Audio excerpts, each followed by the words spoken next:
You feel is real. Welcome to the Energy Paradigm with me, Dr. Porak de Varna.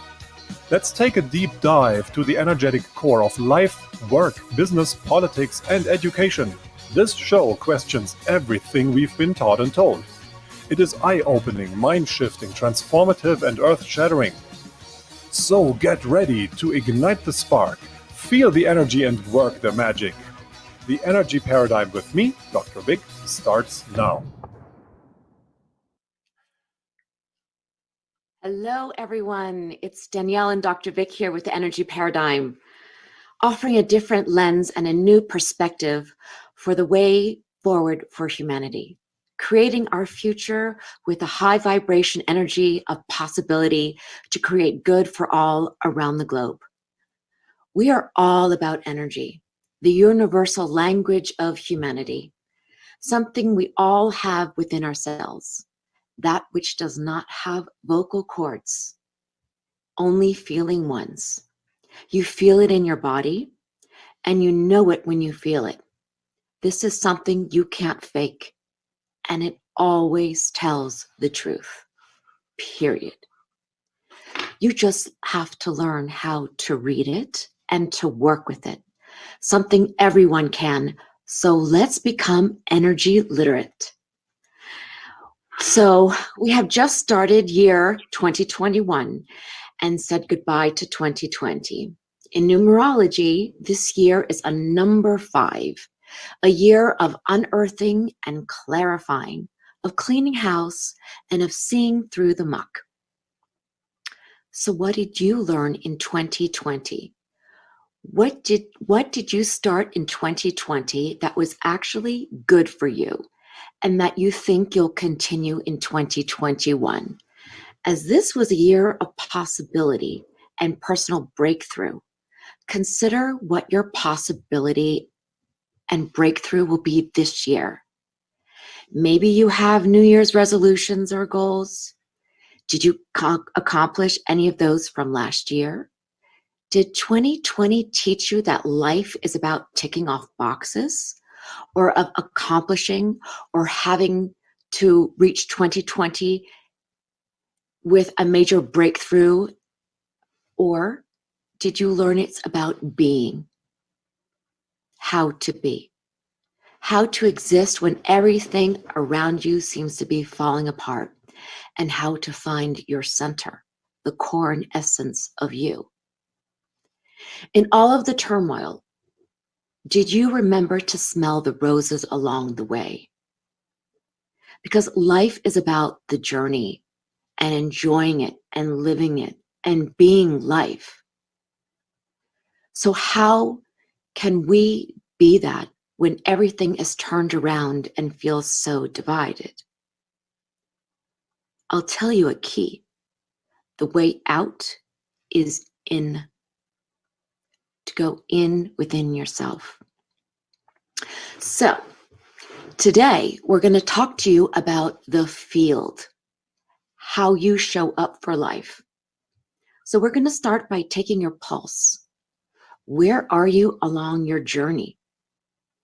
How do you feel? Is there joy? Is there peace? Is there ease? Is there clarity and certainty? Do you have the energy to get going? Do you have the energy to show up for your loved ones, for your family, for work, and most importantly, for yourself? Can you be present in the moment? Totally here, centered and present, focused yet relaxed and at ease? Can you find good around you? And are you willing to create good for others and the environment around yourself? How you truly feel and how you feel about a situation or another is always, always transmitted. It vibrates in your field. And that transmission finds its own level, whether you like it or not. Like the old adage, water finds its own level. Let's investigate today in this show the field of ours and how we can set it straight every day with our frequency and vibration. I love it. Energy literacy, that's what we need, because we have not been taught or told. The only thing that we have been taught or told is that everything we can touch and see is real and all the other stuff isn't. And what the energy paradigm stands for, what we stand for, is that there is a far bigger world out there.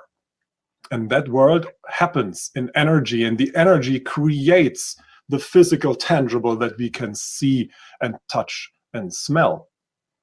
So let's talk about the first component that you need to know in order to become energy literate. It's called the field.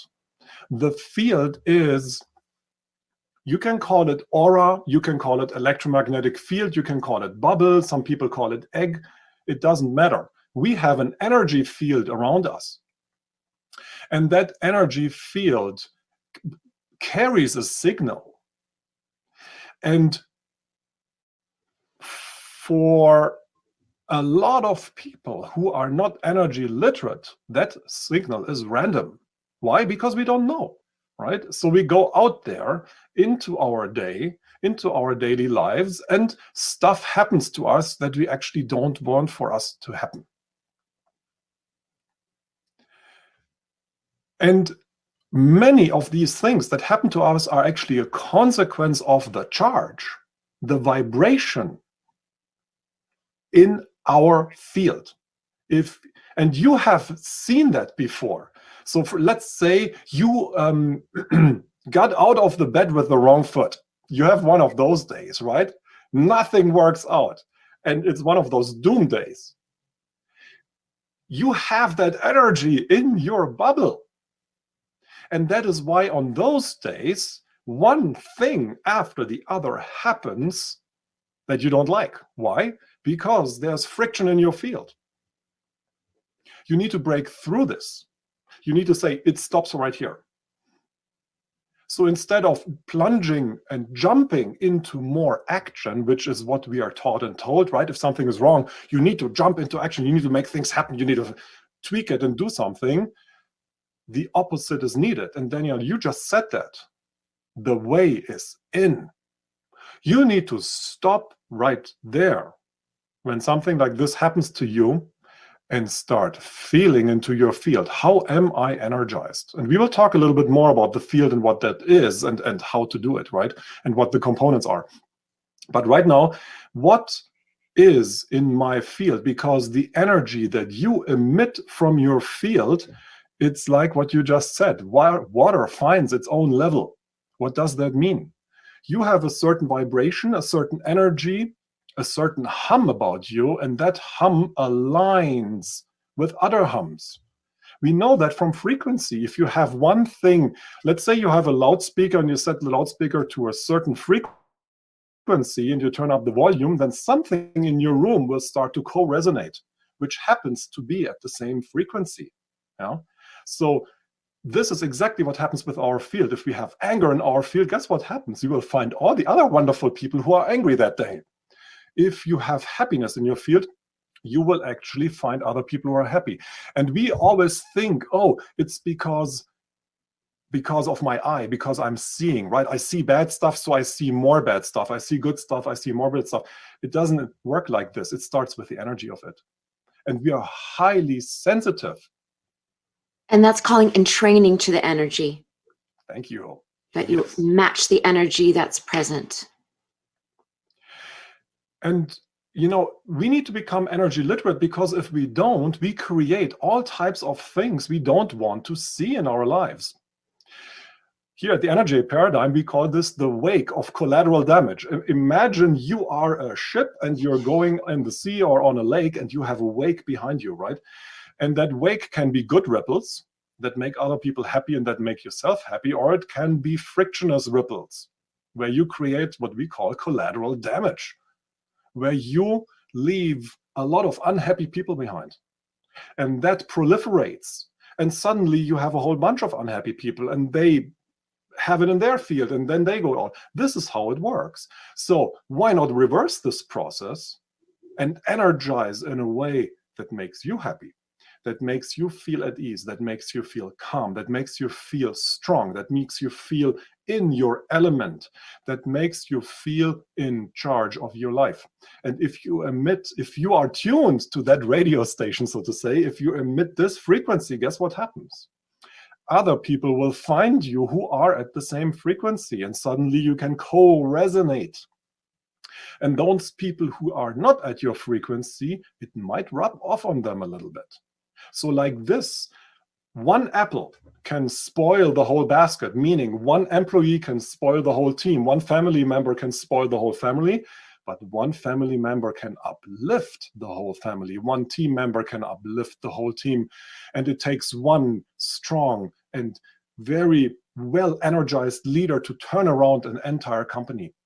And it takes a very strong, energized leader to turn around an entire country, if you want, and humanity. And this is what we are after with the energy paradigm. So what's in your field? And what can you do to charge? Again, what's in your field? Sorry, sometimes I'm speech impaired. So what's in your field, and what can you do to charge your field with the right frequency and vibration that uplifts and elevates you and those around you? This is what we are after, and this is what we need going forward, because we have too much divide. We have too much friction. We have too many unhappy people. We have too many people who are depressed. We have too many people on the verge of suicide. We have too many people who are suffering. And we always tend to wait for a savior out there who comes and saves us, and it's not how it works. We need to do the work ourselves. The way is inside.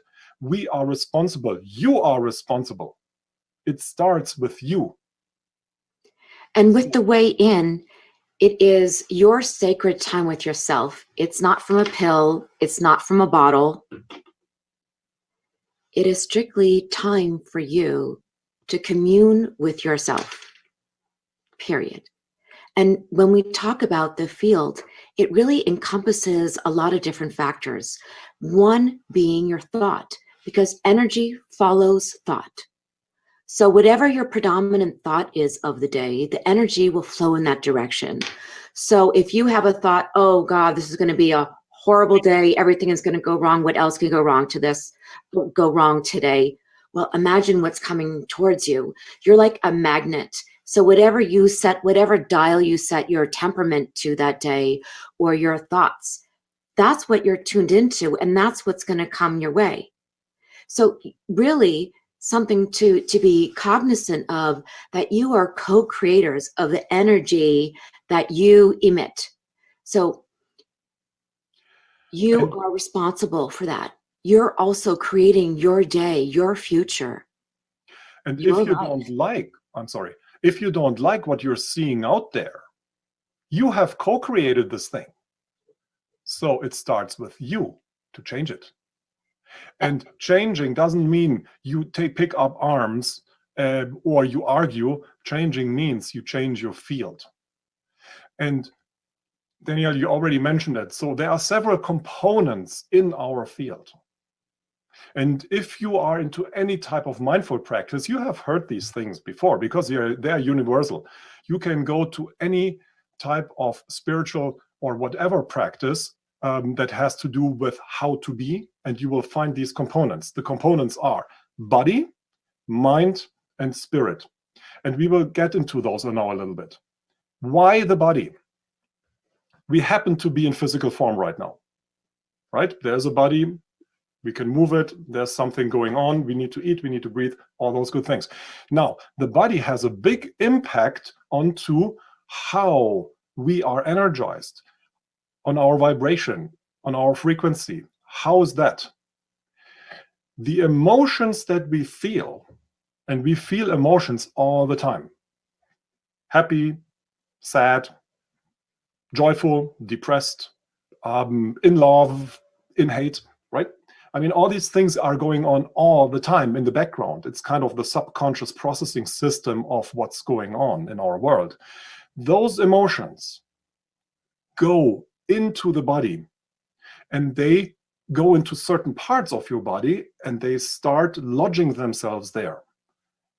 That is why we need to move our bodies. All systems that kind of scratch on the surface of consciousness have that component. Look into martial arts. Martial art works the body. It's not only to hit somebody or to defend yourself, it is to move your body. Because once you are in your body, you can knead out the kinks. You can work out the emotions. For example, if somebody gets on your nerves or a situation gets on your nerves, you tend to get a stiff neck. Somebody or something is becoming a pain in your neck. If you repeat this often enough, you will start feeling pain here, because something that is unease becomes dis-ease. That's how it works in our body, right? If you have a lot of headaches, then you need to investigate what is rubbing you the wrong way. If you get a lot of stomach things that have to do with anxiety, digestive, often is lodged into anxiety, breathing too. So a lot of the symptoms where we have been taught and told to pop a pill, right, to get rid of it, is actually treating a symptom. It's not treating the root cause. You need to move your body, and you need to energize your body in a certain way so it feels at ease.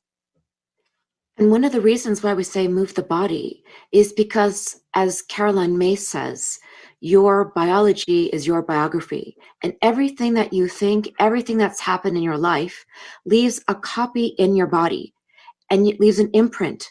So in order to release it, you also need to erase it from the body, and it's moving it. Whether you go hiking, whether you do yoga, breathing, it needs action, because we can't just be, we also have to move. It requires a tandem process for you to move the body. Because even if, for instance, even if we go to therapy and discuss something, there's a copy still in the body.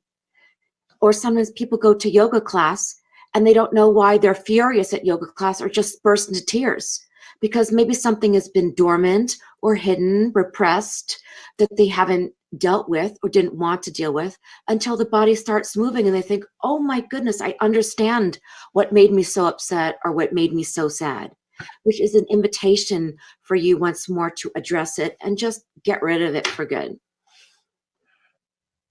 Eastern philosophy and Eastern medicine has been looking into exactly these phenomena for thousands of years. I mean, if you go into Ayurvedic, into traditional Chinese, they claim it's between 5,000 and 10,000 years it has been known that emotions can fester in the body. And they look into the elements, what is going on in your body, and they're trying to dislodge things.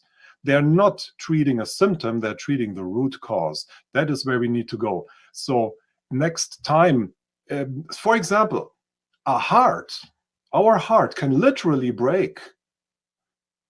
When your heart is broken, you get some type of heart disease, and then it becomes a disease, and then it becomes a heart failure or something like this. But those things are preventable. All chronic type diseases and all autoimmune type diseases have, or most of them have, their origin in a misalignment of energy within us.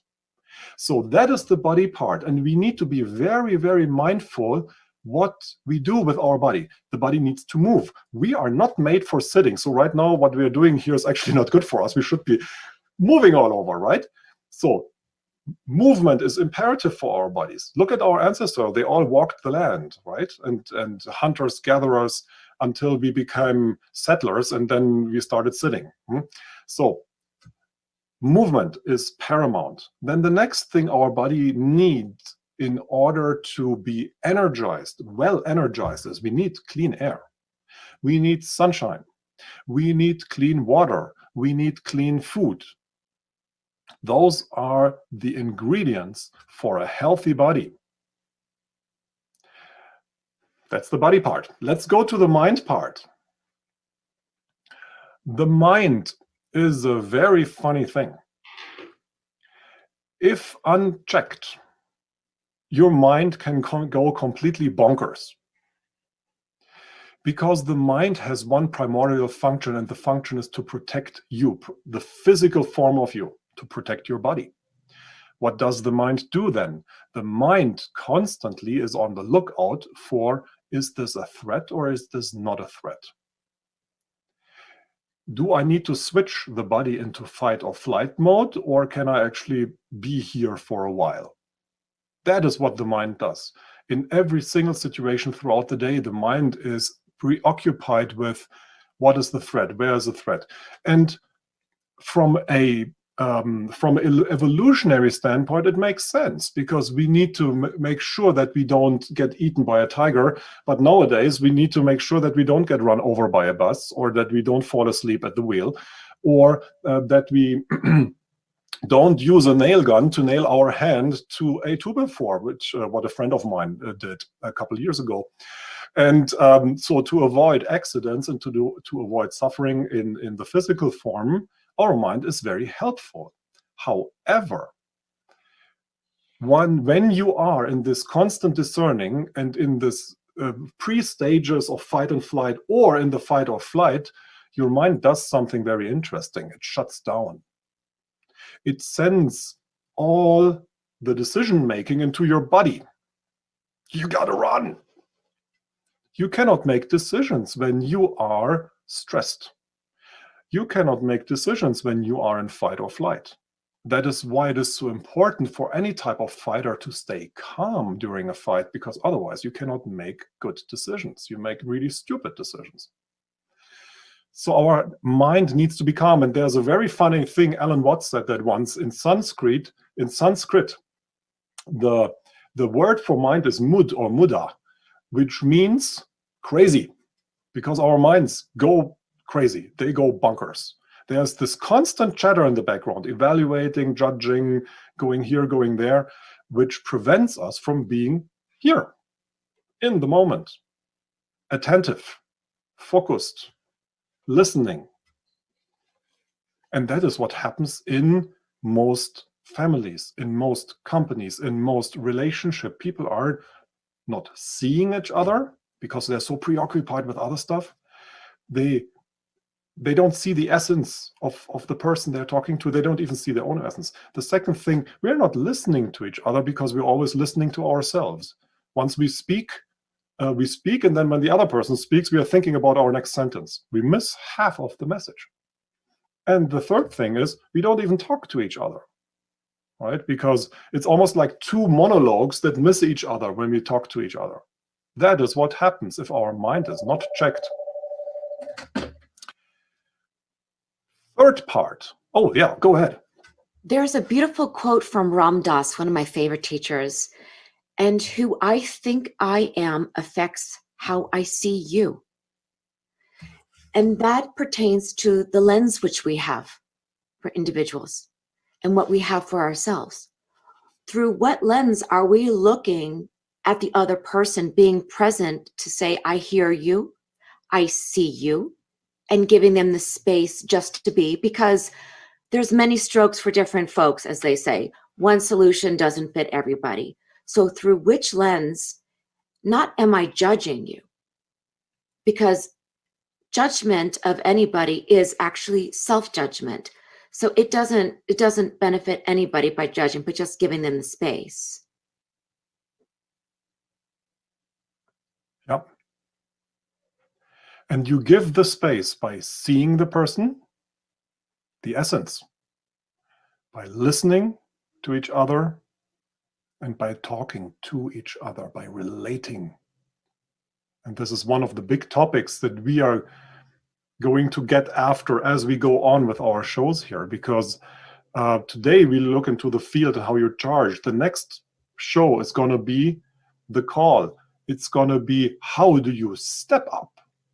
Today is, how do you show up for life? The next show is going to be, how do you step up? Now, the third part, we talked about the body, we talked about the mind. The third part that needs to be in sync, in line, we call it spirit. You can call it soul. You can call it your higher self. This is the part where you tap into something that is greater than you. And it's very, very difficult to explain what happens when you tap in, when you tune in. It's like you're turned on to something different. Once you start doing this, things that were very important to you are not that important anymore, and other stuff is getting much more important, like looking at the energy of yourself and of others. If you do not tap in, you are hollow, and you can see it in people's eyes. When the eyes are empty, we are too much trapped in the physical. We don't even understand the energetics of it. We're not energized right. And people then focus completely on the physicality of life and of other people instead of the inside.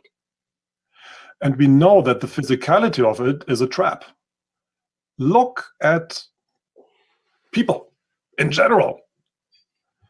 You get something and you're happy about it until you had it for a couple of days, and then you're not happy about it anymore because it has become normal. So then comes the next thing and the next thing and the next thing. And we have this inner craving. Something needs to be filled, and we are taught and told by society, by our parents, by companies, that we need to fill it with stuff. But no stuff is potent enough to quench our thirst. And you can see that with people who get more and more and more and more things, and they're still not happy. Why is that? Because there's a void inside. There's a hollow that wants to be filled with something of substance and not with something of material. And it's of no, from our perspective, it's not of no importance how you fill this. You can be Christian and you find the higher thing there. You can be Gnostic and you find your higher thing there. You can be Sikh. You can be any of Buddhist, any of the big world religions will fill that void. Not through ceremony, not through ceremony, not through a empty repetition of sermons, but through the feel of it, through the vibration. And in every religion, you find secret teachings. And those secret teachings, they get you on the right path. You can, Mother Nature, shamanic traditions. I mean, if you look into history throughout the ages, there always has been this search for something higher, something that we can tap into, something that ultimately provides us with guidance and insight and clarity. It's also something that fulfills you. It's the essence of that which fulfills you. It's the substance that quenches the emptiness and this need for more, this need for something else. Because when you experience this, it makes you calm. Yeah. It makes you peaceful. It gives you joy. Kindness is what you want to give to yourself and to others. It sets you on a different path.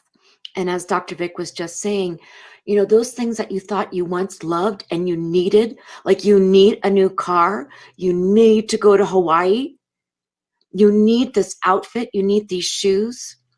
When you embark on a practice that truly sustains you from the inside out, it doesn't matter anymore. Mm-hmm. Things that you gave so much weight to is immaterial. And then that sets you on a different path, and it opens a completely new world for you that leads to just completely altering your lifestyle. Yep.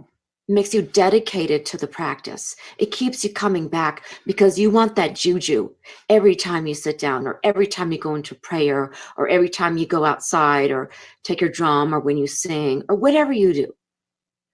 You want that all the time. Let's look further into the juju after this short commercial break, and then we will get into the nitty-gritty of it. Thank you so much for being with us, The Energy Paradigm, Danielle and Dr. Vic. Okay, I'll clear you too.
About 20 seconds left in the break, guys.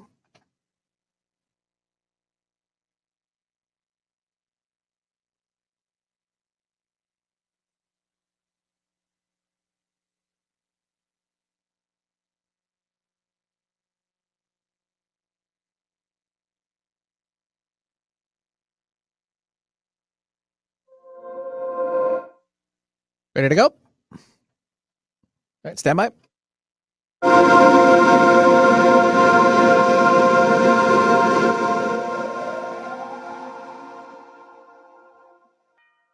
Welcome back, everybody, to the Energy Paradigm with Danielle and Dr. Vic.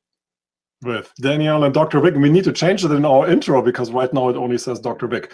So one to-do list task and goal for the year 2021.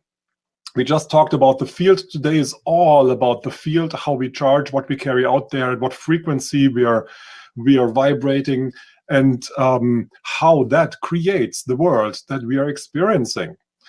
3 components to it: body, mind, and spirit. We talked about them so far. So the question is now, what can you do to set your field?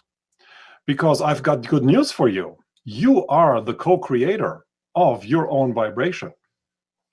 And it works through: how do you charge your body? Do you move your body every day? Do you take the staircase instead of the elevator?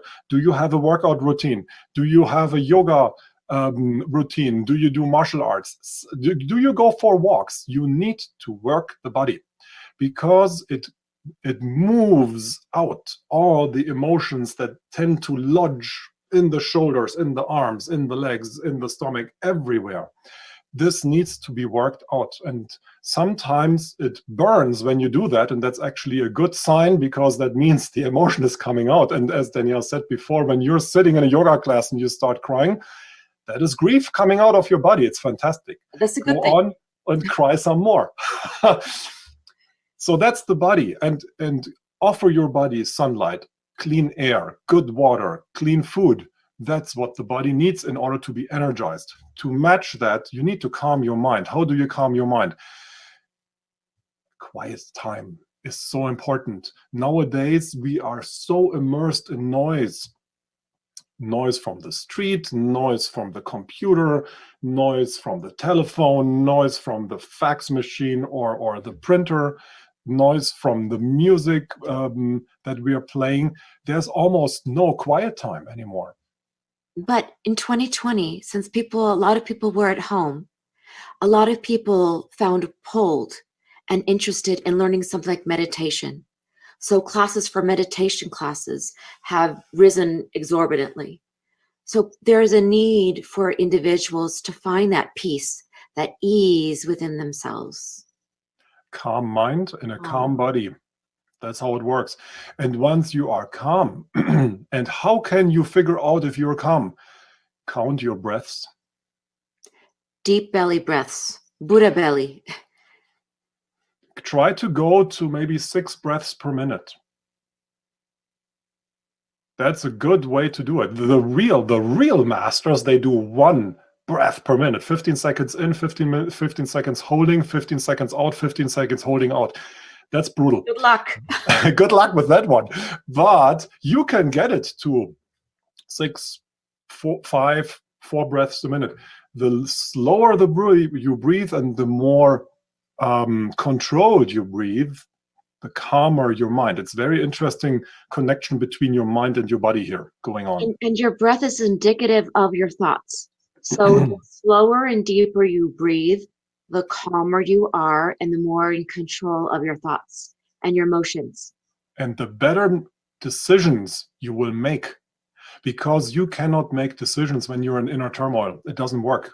You're making. And neither will you be so, sorry, love. And neither will you be so reactionary. Flying off the handle, fantastic. Yes, calm mind, calm judgment, calm look.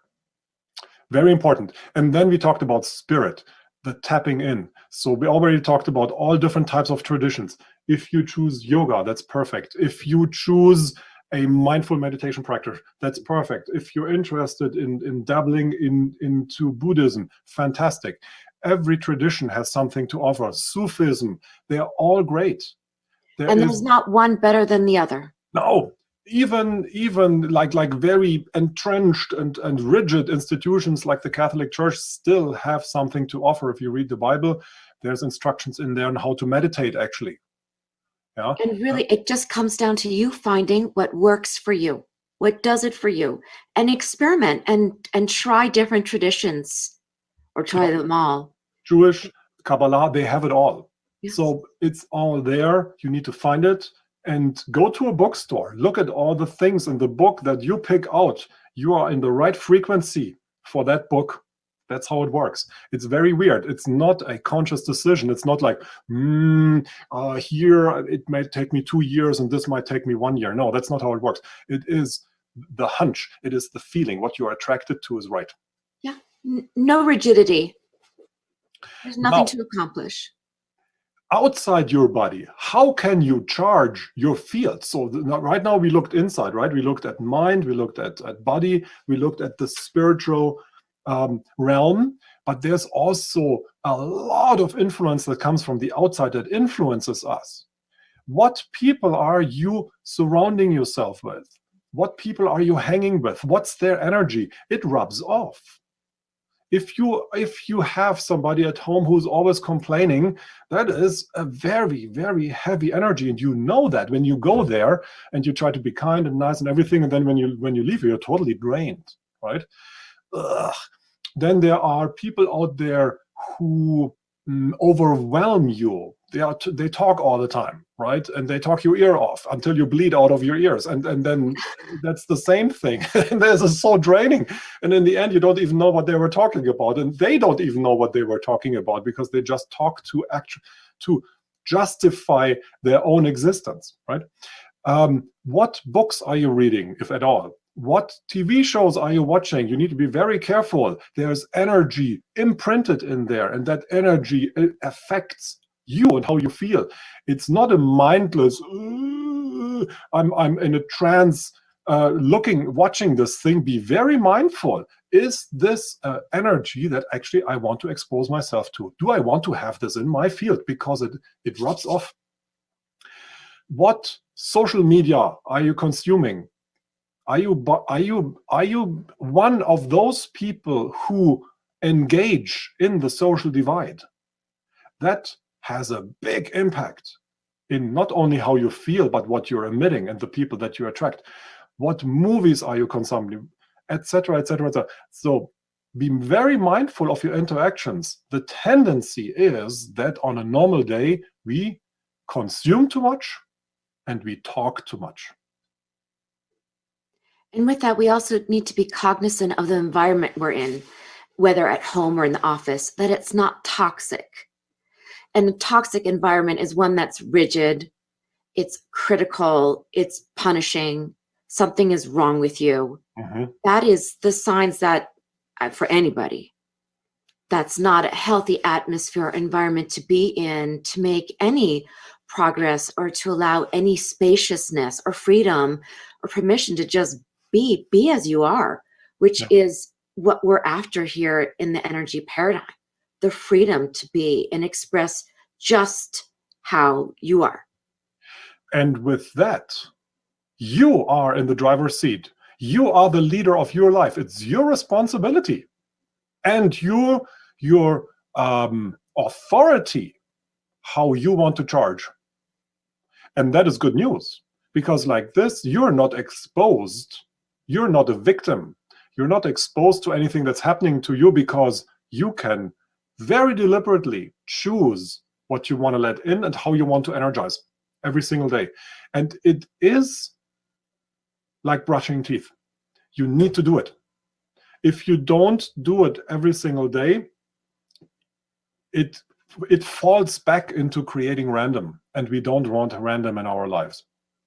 There's enough turmoil out there. So your life, you are in charge for your life, nobody else. It cannot be delegated. There's not a pill you can pop to take care of this. It takes dedication and work. And it is the most precious thing you can do with your life. Another factor to consider is the intention we have, the intent and the motivation why we want to do this, why you feel it's time to start a practice. Because that runs the whole show, your intention, and that you stay true to that intention, because that will carry you in days where you don't want to get up and meditate at 4 o'clock in the morning, or you don't want to go to Qigong or Tai Chi class or yoga class. Yep. It will carry you because you become committed to that end result, to that feeling. How you charge is your responsibility. And you are one little thread in this global matrix. And your charge, your vibration, your frequency ripples out and influences the rest of the big web. So what do you want to resonate at? What is it? It impacts everything around you and your world. Now, let's talk a little bit about signs and nudges, because we all have a ton of signs and nudges in our lives that every day try to edge us a little bit closer to being charged right. The first thing that we want to talk about is repeating pattern. How do we repeat pattern? And maybe you want to take it away, Danielle. These patterns in our life that keep coming up, and normally we are unconscious about them. We go into autopilot. This is the way it's always been done. We do it like this here. You are raised in this fashion until one day you think, what on earth am I doing? I don't like this. This doesn't serve me. And then when you become aware of that, the awareness, then you have the ability to change it. And, just for the sake of this talking about the signs in our energy, what's really for you and suits you will not lower your vibration. And that is a way you'll know, and a good way to be cognizant of the signs that come your way. Lowering your vibration will make you feel down, bad, angry. Let that be an invitation for you to watch the signs and determine the signs that come your way, what it does to you.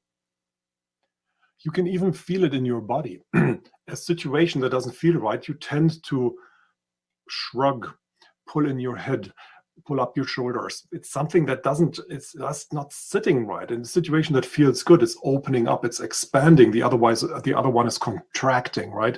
If something ain't right, it is contracting. It feels dense, it feels tense.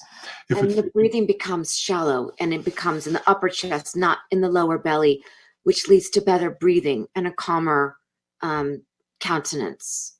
There you go.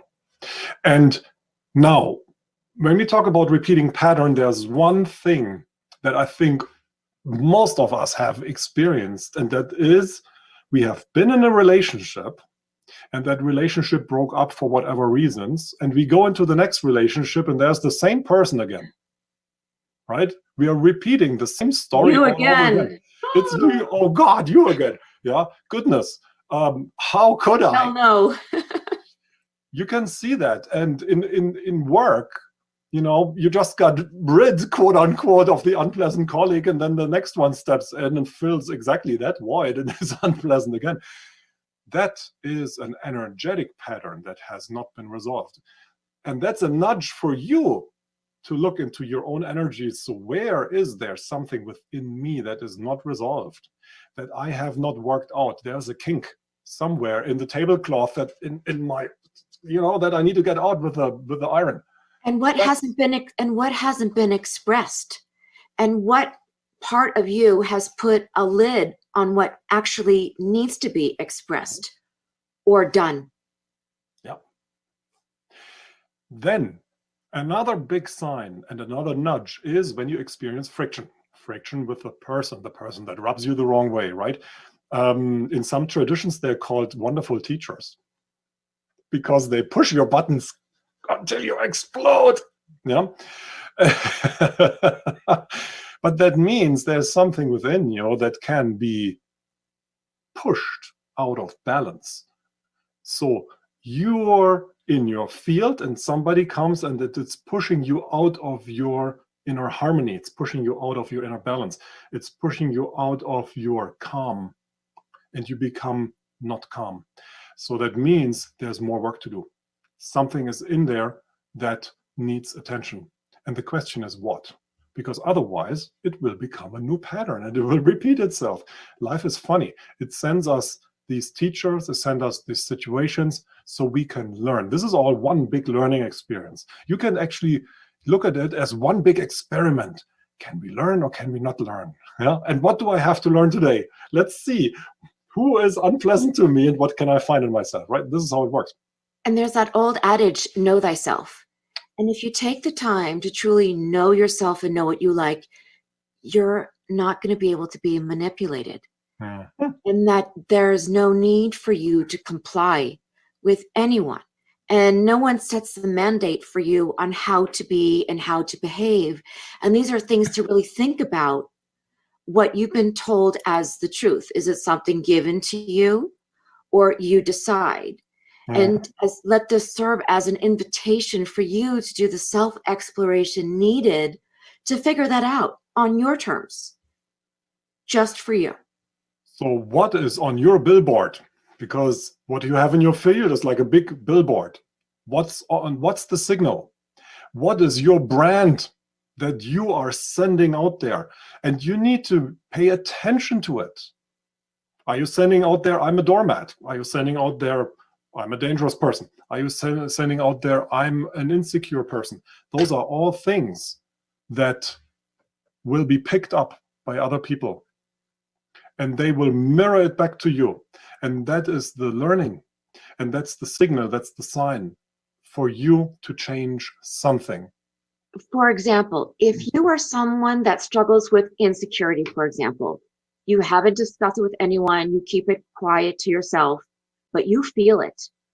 You are silently emitting that signal, that frequency to other people. You're not talking about it, but even though you're not talking about it, it's still being sent. It's like turning off the cell phone. It's still emitting. Yep. And you will meet all these experiences that's going to test your insecurity and whether or not you can switch to the security until you can finally overcome that. And the teachers will keep coming until you get that together. So the big question then is, how do you show up every single day for yourself and for others? How do you show up for your partners in intimate relationships? How do you show up for family? How do you show up for your children? How do you show up at work, within a team, towards your supervisor? If you are in a leadership position, how do you show up for your people?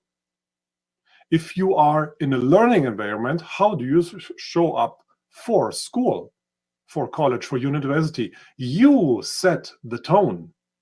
You are in charge. You are responsible. Are you able to show up calm, present, in tune? Easy does it. Yeah, not flying off the handle if somebody rubs you the wrong way. Are you able to see other people as they are? Are you able to listen to them without judgment and without scheming? And are you able to relate to them? Not from your head, but from your heart. Yeah, we have two brains, just in case you didn't know. Big thing up there, and then a little brain in the heart. Heart needs to guide our brain, not the other way around. When your heart sings, you know that the truth is revealed in front of your eyes. Does your heart sing with your family? Does your heart sing with your intimate partner? Does your heart sing with your children? Does it sing when you go to work? Does it sing in a team setting, in a meeting? Does it sing when you have a one-on-one with your supervisor, for example? Does it sing in school, college, or university? That is the question. And ultimately, does your heart sing when you connect to spirit? That's the secret sauce. And we know this is not easy. It can be daunting because people rub us this way, people rub us that way. We have this thing that we don't want anybody to see. We have that thing. But let's get real. This is the year for deep transformation. Can we also just let people be? Can we give our children, our partners, and everybody else space to be and not judge them or tell them how to be? We just give them the space and the freedom to be and just leave them alone because we know no better what's good for them. And we don't know what pushes another's buttons. We don't know what breaks another's back. So we need to show up with our heart, with kindness and compassion, and in a way that is open and inviting. That we show up with loving kindness, most importantly to ourselves. And we extend that to others. And let's try that on for size in 2021. I invite you. That means being present. So here's our invitation for you.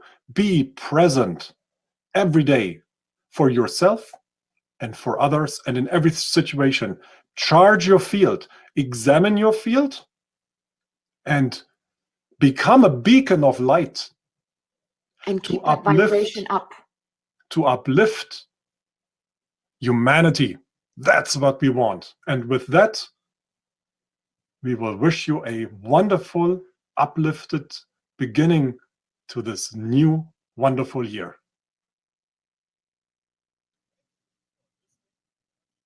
All clear, kids. Nice job. You're welcome. Have a good new year. Thanks. Bye.